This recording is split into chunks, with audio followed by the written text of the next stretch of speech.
What more can you say about Bruno Fernandes? Another assist tonight. He leads in all aspects of the game. I mean, you might not 100% of the Champions League, but it feels like he should be celebrating some kind of end of season accolades. Yeah, listen, hopefully he does. He deserves it, for the impact that he's had and the moments that he's created. I think whether that's creating, whether that's scoring, whether that's having other influence within the group, he's had a big season. There's no getting away from it, and it was another good performance from him tonight.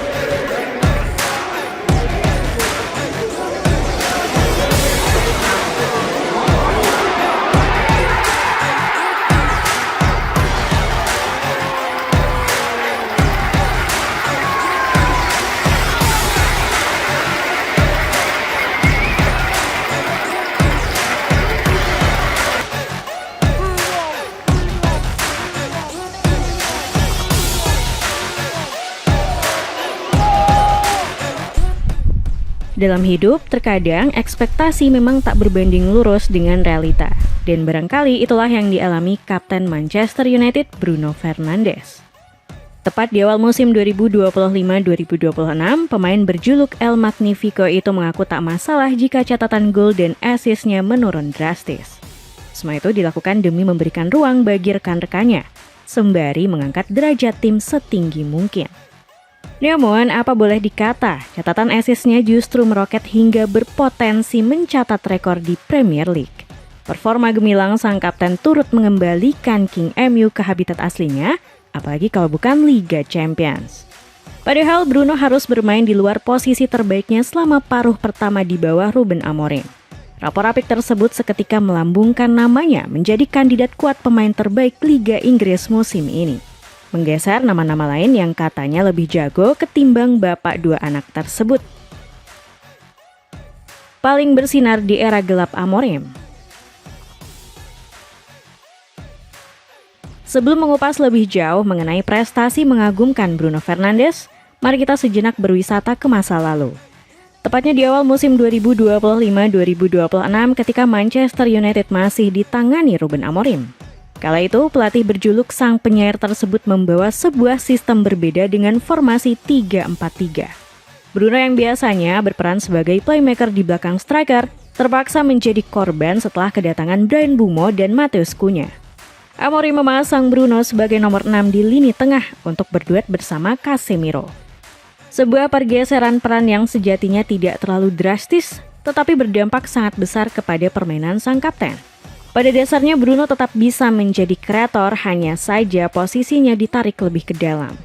Peran seperti ini memang kerap diberikan kepada playmaker yang sudah memasuki kepala tiga.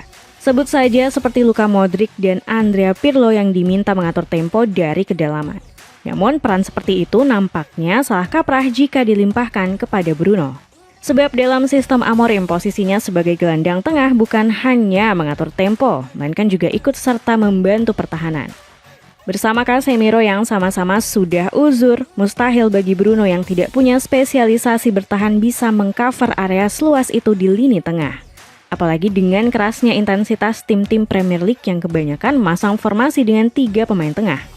Alhasil peran tersebut akhirnya justru tidak berjalan optimal. Kreativitas El Magnifico terasa mandek dan tidak seluas biasanya saat mengemban peran sebagai nomor 10. Jika boleh diibaratkan, Bruno laksana anjing liar yang tiba-tiba diadopsi oleh seorang tuan yang punya aturan ketat. Dirinya dijadwal kapan harus tidur, berjalan-jalan, hingga dipaksa mengenakan pakaian yang aneh-aneh. Padahal satu hal yang paling didambakan playmaker seperti Bruno adalah sebuah kebebasan. Tak ayal jika legenda klub seperti Paul Scholes sempat mendesak Amorim untuk segera mengembalikan Bruno ke posisi aslinya. Bruno adalah pemain paling kreatif di tim. Sudah seharusnya bermain sebagai nomor 10, tidak perlu diragukan lagi. Namun dia diminta melakukan hal berbeda, apalagi harus mundur ke lini tengah dan fokus bertahan. Itu butuh pola pikir yang sangat berbeda, ujar Scholes. Dan hal ini pun akhirnya diklarifikasi oleh Bruno. Menurutnya, sistem Amorim tidak memberi ruang untuk kesalahan sekecil dan harus dilakukan secara sempurna. Dalam hal membuat peluang di era Ruben, kami tidak jauh beda dengan tim-tim di atas, tapi penyelesaian akhir kami buruk dan kami juga bagus dalam hal meredam serangan lawan ke kotak penalti. Tapi ketika gagal, maka kami kebobolan lebih banyak, tutur Bruno. Meski begitu, Bruno tetaplah Bruno yang punya visi tajam dan kualitas umpan nomor wahid. Meski dipaksa mengemban peran yang tidak ideal, catatan angkanya berbicara lebih banyak ketimbang keraguan. Dari 18 pertandingan bersama Amorim, pria kelahiran Maya itu masih bisa mengukir total 5 gol dan 7 assist. Menariknya, keran assist sang kapten baru terbuka pada pekan ke-8 Liga saat menghadapi Liverpool.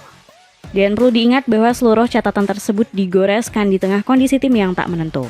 Performa keseluruhan tim masih jauh dari ekspektasi.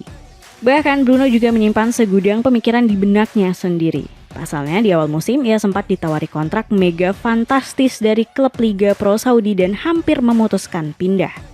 Namun pemikiran tersebut langsung dibuang jauh-jauh setelah mendengar perkataan sang istri yakni Ana Pina. Dirinya didorong untuk menuntaskan impiannya, alih-alih mengutamakan uang. Makanya seluruh jamaah Setan Merah wajib berterima kasih nih sama Mbak Ana Pina. Sebab kalau bukan karena dia, mungkin nasib King MU bakal hancur lebur tanpa kehadiran Bruno. Lagi pula indis ekonomi rasanya jarang banget ada pemain yang masih setia membela satu klub setelah mendapat iming-iming uang berlimpah. Apalagi di tengah situasi klub yang carut-marut tanpa jaminan prestasi seperti di era Amorim. Selain itu Bruno juga dikabarkan mendapat paksaan dari pihak manajemen untuk segera angkat kaki. Aduh, ini para petinggi klub kalau cuma ngerti soal duit, gak usah ngurusin klub bola deh. Mending ngurusin hal lain gitu. Kayak misalkan BUMN mungkin. Kendati pun begitu, keputusan Bruno untuk bertahan terbukti tepat. Terutama setelah Ruben Amorim menerima surat pemecatan pada pertengahan musim 2025-2026. Kembalinya versi terbaik Bruno di bawah Michael Carrick. Setelah kursi pelatih Manchester United dikosongkan, para petinggi klub segera menunjuk Michael Carrick sebagai caretaker. Salah satu perubahan paling awal yang dilakukan sang pelatih adalah mengembalikan posisi Bruno sebagai nomor 10. Pria yang akrab disapa Carrick itu mengaku lebih suka melihat Bruno bermain di posisi yang lebih tinggi. Secara pribadi, saya pikir memberi Bruno platform untuk tampil seperti semua pemain lainnya. Saya senang melihat Bruno di posisi menyerang dengan sedikit kebebasan. Jelas sekali lagi dia bermain untuk tim dan dia memiliki tanggung jawab besar di dalamnya. Dan saya pikir dia melakukannya dengan sangat baik, tegas Carrick. Benar saja, perubahan tersebut langsung memberikan dampak besar kepada permainan sang kapten. Kita seolah diperlihatkan versi terbaik Bruno yang mungkin lebih tinggi ketimbang awal kedatangannya ke Old Trafford. Permainan sang kapten jauh lebih dewasa, komplit, dan elegan. Kebebasan yang diberikan Carrick benar-benar diterjemahkan sempurna di atas lapangan hijau. Lewat posisi ini dirinya bisa berkreasi seliar-liarnya, menemukan celah kosong untuk menjadi opsi umpan, hingga mendikte aliran bola menggunakan visi tajamnya.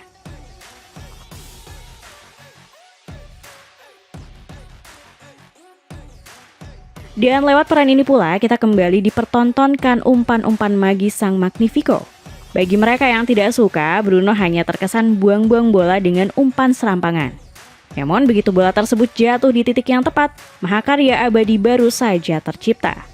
Inilah yang membuat Bruno tidak bisa dikategorikan sebagai pemain biasa, melainkan seorang seniman jenius sepak bola. Jika Pablo Picasso terkenal dengan aliran kubisme, Leonardo da Vinci dengan karya-karya High Renaissance, maka Bruno begitu lekat dengan umpan ajaib yang menembus batas imajiner manusia normal. Good enough so far, really not. Oh no, here we go.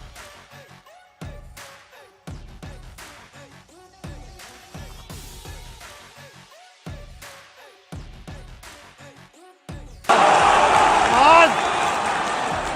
Give a pass! Give a pass! Oh, done.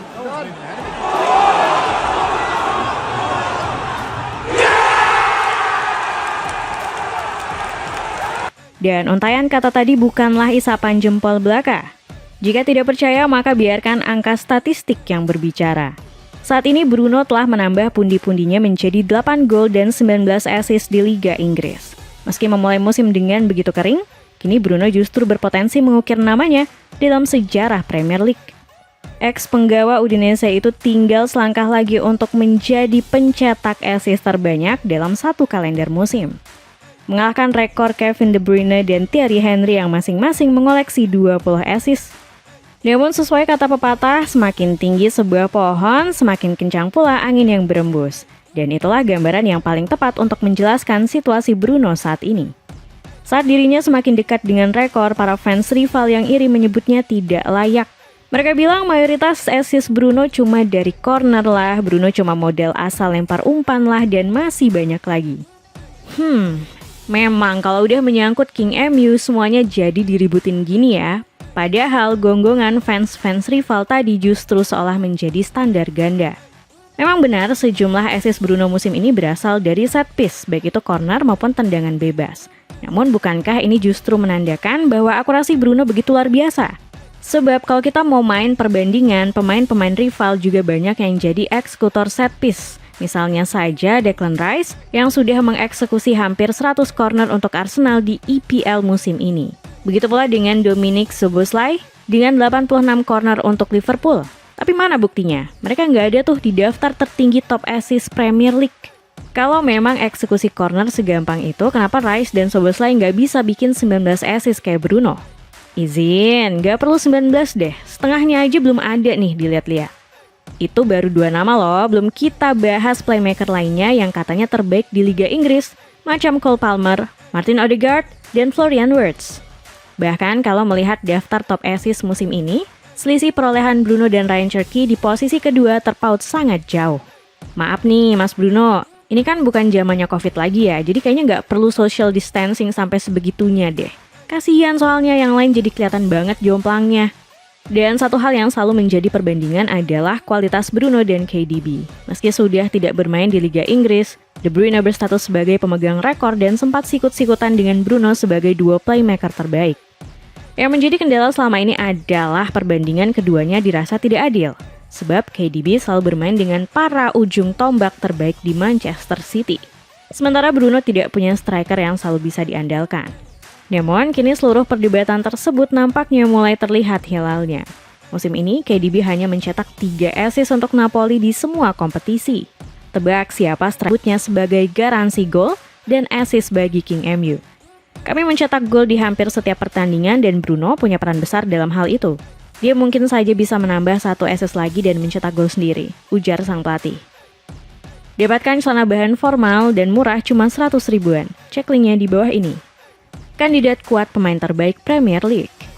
Performa gemilang Bruno Fernandes turut mengantarkan Manchester United ke papan atas Liga Inggris. Ya, klub yang musim lalu tercecer sampai peringkat 15 itu kini semakin kokoh di peringkat ketiga. King MU juga berpeluang besar untuk menyegel tiket ke Liga Champions. Kompetisi akbar yang menjadi habitat asli mereka, tetapi sudah tidak dikunjungi dalam 2 musim belakangan. Dalam kasus ini, Bruno boleh dibilang sebagai fondasi utama yang mengangkat kembali kejayaan King MU. Kepemimpinannya di atas lapangan merupakan segalanya bagi Setan Merah. Just one defeat in their last 8. Tayal jika banyak yang menyebutnya sebagai kandidat utama peraih gelar PFA atau Player of the Year. Sekedar informasi, gelar pemain terbaik tidak selalu diberikan kepada skuad juara. Contohnya di musim 2010-2011 dan 2012-2013, ketika Gareth Bale memenangkannya bersama Tottenham Hotspur yang finish di peringkat kelima. Sampai-sampai Wayne Rooney selaku legenda klub memberi dukungan penuh saat mewawancarai El Magnifico. Apa yang kami bawa ke tim ketika tim melalui periode buruk? Kamu ada di sana secara konsisten dan kamu memimpin. Saya kira kamu akan memenanginya. Saya kira kamu seharusnya memenangi penghargaan itu, ujar Rooney.